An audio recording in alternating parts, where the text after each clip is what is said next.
Hello, welcome to another episode of New Gameplay. Today I'm your host, Jeff Cork, joined today by Joe Juba. Hello! Hey, buddy. And Hi. Alex Stadnick. Hello, friends. Hello, sir. What are we looking at here? We are looking at Devil May Cry 5 Special Edition. This is the next-gen exclusive version of Devil May Cry that adds Virgil here as a playable character, which we're looking at, plus a handful of other sort of technical upgrades to go along with the new hardware. Okay. Captured fully on PS5. Captured on PS5. This is Alex's footage, him having sticks here. Oh yeah, Jeff. I hope our viewers are sitting down because we're gonna get a couple of sweet combos coming up here. Don't you worry. Excellent. So Alex, what's your history with Devil May Cry? Are you just button mashing through this?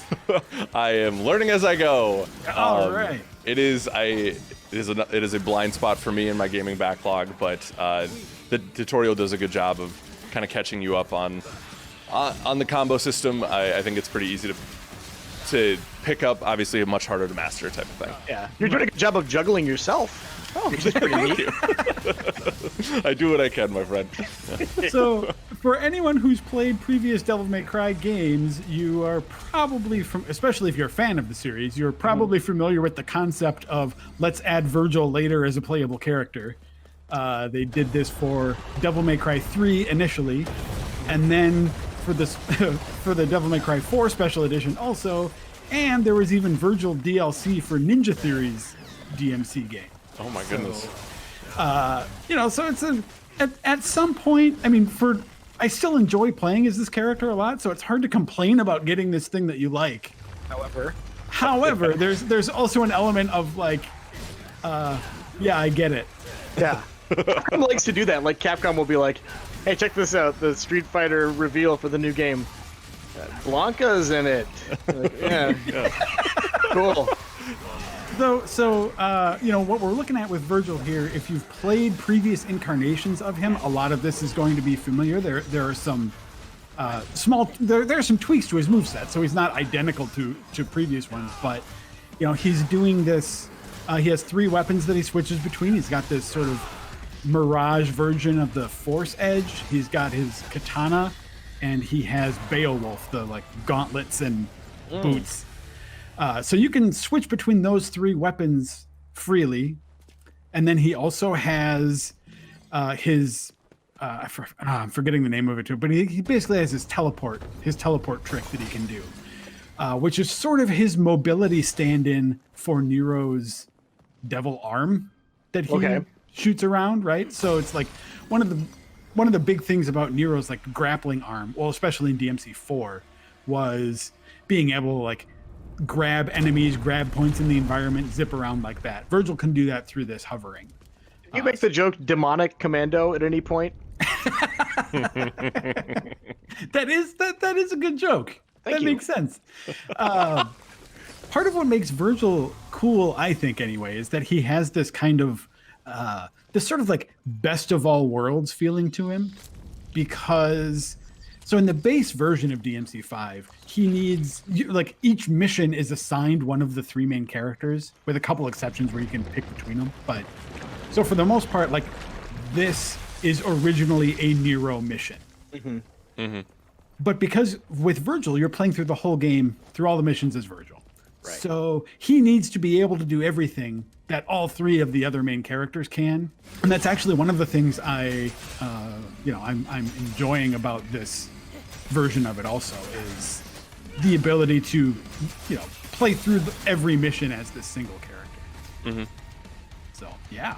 What is the if you had one, is there a single upgrade to the PS5 that you feel like wasn't there on next gen when playing through this? Well, let's see. The 2 main things, I think the 2 things that are noticeable, and that Capcom is also touting as the main features, are one is the legendary Dark Knight difficulty mode, which is, in addition to just being a harder than normal mode, it also sort of leverages the power of the technology to just throw tons of demons on screen at once. Yeah. So it's like more characters that you have to fight, in addition to them being a little harder. that you're into, Joe? Like, does that appeal to you? I wouldn't start on that mode, but like, Yeah. I am someone who enjoys playing all the difficulty modes in these games. So, yeah, I mean, it appeals to me. The other big sort of technical exclusive thing is turbo mode, which, you know, ups by, I don't remember the exact percentage, but it just makes the gameplay like go a little faster. Okay.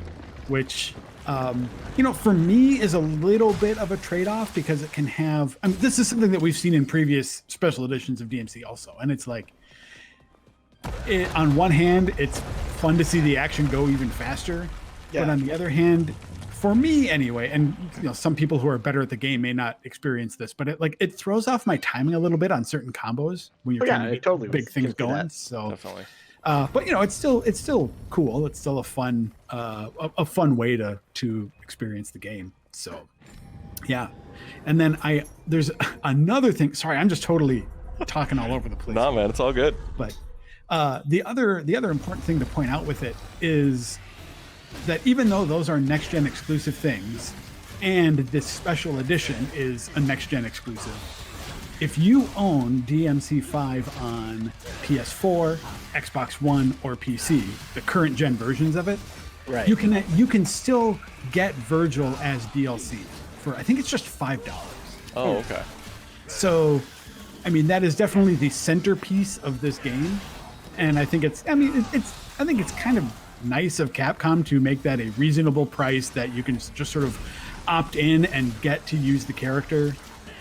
We're seeing his Virgil's doppelganger thing there, which is, you know, cool that he can do that. Correct. Yeah. So, you know, you can, if you buy the Virgil DLC, you'll still get to use him in like the Bloody Palace. You get him in all of the story mode stuff. So there's still a way for current gen owners to get that section of that part of this game, even if they don't benefit from those sort of other technical upgrades. For sure. See, I told you we'd get a good combo in A here. rare S for Stadneck. I love it. They customize it based on your last name. And we've like just talked right over it, but there's a lot of really gross looking stuff that's going on here, by the way. It is at its core still the base DMC5 game, and it has those weird things going on in it. But Yeah, I am ashamed to admit it, but I will do it. I'm with Alex. This is like one of my blind spots. Like, I've played some of the first game in the collection that came out a few years ago, For sure. but just could never get into it for whatever reason. Yeah. Yeah. It fell into that category too for me, where when I started to play more similar games to this, got outside of the Nintendo realm, it felt like there were so many DMCs out there already where it felt like it would take a long time to get up on the lore and play through the series. So it was always a bit intimidating to me. well, do not let the lore for Devil May Cry intimidate you. Okay. It is like, and this is coming from someone who's been like a fan of this series since the first game. Like, there are elements of it that I think are cool, but it is not like, this is not a story-driven game. Okay. And none of the, you know, so few of the big moments, I guess I shouldn't say none, but like, so few of the big moments are tied to story reveals. Gotcha. Okay. That it's really just about the moment to moment satisfaction of stringing together these combos, of sort of like imagining something cool happening in your mind and then executing that and seeing it all play out. For sure. Because yeah, I mean, like, Virgil's involvement in the base story of Devil May Cry 5, this is the only reason I'm hedging on some of the story stuff being cool, is that like, you know, his involvement in the base story of DMC5 was something that I was genuinely excited to see and, you know, just sort of have explained when I was playing the original version of the game. Yeah. But other than that, it's always just like, hey, there's some big demon thing that wants to destroy everything, and you have to, you know, go through a bunch of weird demon intestine tunnels and stop him. Yeah. So, I think, like, to Alex's larger point, though, I would say, like, some of it just comes down to not necessarily wanting to get knee deep in lore, Miller style, but just like, you know, certain things like, what is a Dante? Does he have an Inferno, perhaps? Yeah, just what is going? Who is Virgil? Why is his name spelled this way? yeah. The hard questions. Those are all fair questions. I think DMC5 is a pretty forgiving game for newcomers. Like I don't think it assumes too much if this is your first one. For sure. But And to Joe's earlier point about that combat, as a relative newcomer, it grabs you right away. And like I said, I think especially if you turn the tutorial section on, it's quick, but it gets you where you need to go. And the upgrades, as we'll get to here shortly, feel like they make an impact right away, which is cool. Yeah. Well, I'm just thinking, like, a game like this, it's like a larger numbered entry in a series. Should the FCC require something similar to, was it Yakuza 6 that had the story so far stuff that you could engage with to bring you up to speed if you're a new player? Should the government step in and require that? Is my question. This does have one of those. Okay, perfect. Sold. So yeah, if you wanna get up. So here we're looking at Virgil's skill purchasing list, variety of upgrades that you have. So a lot of the same abilities that you saw in the base game, plus some specialized one for his three melee weapons, and then the mirage blades at the very bottom are what Virgil uses instead of guns. He just his ranged attack is shooting these little phantom swords. Yeah. So I love the upgrade I buy here. They do like an AoE around him that does consistent damage when it's active, and it's so good.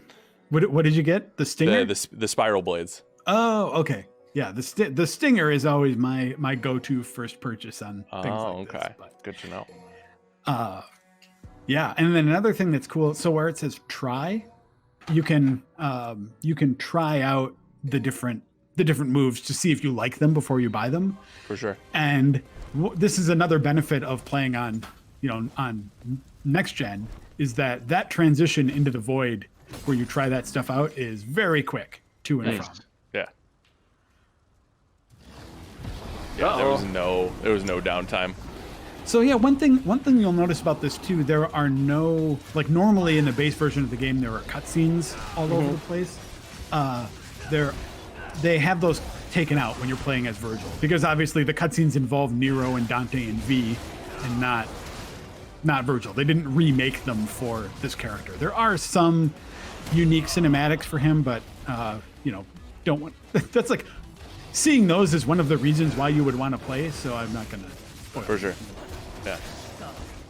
Also, get ready, guys. I rope-a-dope the Goliath. So good. Yeah? He's wailing on me the entire time, and then I show him what for. You just wait. So this is something that's going to get patched, probably. Like you just found he got hung up on the geometry or something. Yeah. And then I just took advantage. Yeah. Well, stay tuned. Not going to spoil anything. Just like a tiny sliver of his arm is visible through a doorway. We've all done that, Alex. It's okay. Yeah. Pro gameplay. That'll be in the tags here tonight. So normally Virgil's playstyle is a little different from the other characters because he's a little more precision focused. You see that glowy blue bar around your life bar in the upper left is his concentration meter. So that just means that like the more hits you land, the less you miss, the less damage you take, the more that fills up, and gives you access to like slightly different moves depending on what level you're at and stuff like that. So again, even having played Virgil in previous incarnations, it's always fun to go back to it. And I think that this special edition delivers that, but then you also get that if you're current gen 2. For sure. So Joe, this is not an opportunity to roast our dear friend Alex or be mean or say something hurtful. I'm being very clear about this. Okay. What do you think about his performance so far as a relatively new player to the series? Oh, it sucks. Oh, He's just trash. that was not what I was looking for. Hey, thanks for joining us today on New Gameplay Today. No, Alex, you're doing a good job here. There we go. You're getting some S's, man. I'm not Yes. good. And you didn't die? You beat the boss. You didn't die even once. Yeah, I thought for my first playthrough, wink, wink, I think I did pretty good. I noticed the in-game timer skipping all over the place, but whatever. Yeah, so that's a basic look at what this next-gen version of DMC5 has to offer. Excellent. When is it out? It is out on launch day for the new consoles. Excellent. And then it's when is it? The Virgil stuff, I should have specified before, doesn't come out at the exact same time. That the DLC, the Virgil DLC for current gen stuff comes out on December 15th. Gotcha. But you know, I'll right around the corner, no matter what. Fantastic. Well, Alex, thank you for sharing this and exposing your vulnerable side. We always appreciate it. Thanks for joining us. Yeah. Bye. Wow, that person was really good at playing that game. Those other people were really good at talking about it, too. If you find yourself saying either of these things, subscribe to Game Informer on YouTube for new episodes of New Gameplay Today every week, covering the hottest new and upcoming releases.